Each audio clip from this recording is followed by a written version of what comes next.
this issue that boys have, and they kind of need the father figure, I think, to provide that discipline. And maybe the mum can do it, but I don't know if it's like as effective coming from the mum.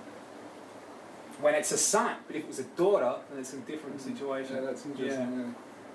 Yeah. I've noticed that. But what are you gonna do? There's no data, right? It's like, well, you're gonna have to do your best. Yeah. But for you, the other worst thing is this, right? So if you don't do it right in the now, in the next 2 years, then it's like you're gonna have to deal with Van being a problem his whole life, probably. Maybe, yeah. So it's like you really can't let him. I think that's what. Get away, and because he's a single kid, the tendency is going to be to just spoil him.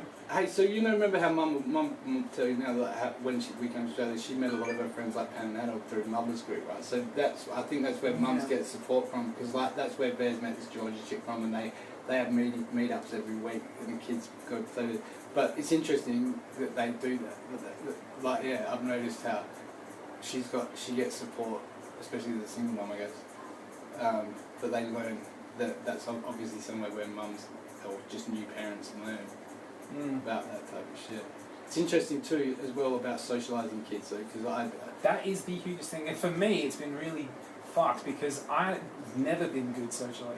So I have massive talks with Van now. It's causing me difficulty at work. It's interesting, because I go out with Van all the time. Because the problem is, if you have a problem socially at work, like the chemist, where that chick didn't like me, whatever. And so I left, but then that was on my resume, so then you got people calling back, and there was one job I went for that I was so keen, rang my references apparently, and then no job. It's like, well, what the fuck happened? Someone said something bad about me. I don't know if it was the chemist lady or what happened. I mean, I have no idea. Yeah, right. But I can remove that from resume. But so the social thing, it's like to succeed. You know, the whole saying, who you know is not what you know is who you know. It really is, because life's so easy for you if you can, yourself get on well with people. Focus on their feelings and making them feel good. A little white lie when you have to. So Ruben's constantly listening to those improvement things on his headphones, right, about how to influence and stuff with people, which is interesting, right? Like because it's the sales guy.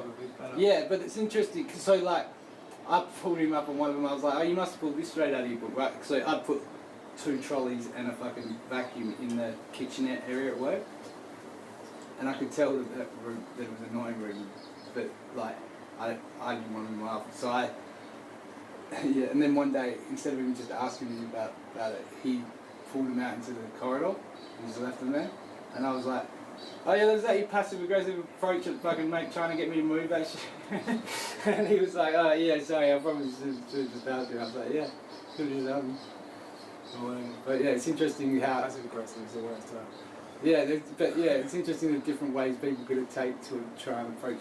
It's just interesting how people fucking dynamic between different people. But going back to Van at 2 now, when I'm out with him, he won't go to talk to other kids. So we were at the river and there was about 5 kids a little bit older than him playing with some jellyfish. And I took him over. I was like, hey, how you guys doing? This is Van. Van, introduce yourself. And he wouldn't introduce himself unless I told him to. And then he'd be like, I'm Van. And then the other kids started talking to him, and because he wanted to see the jellyfish that they had and everything.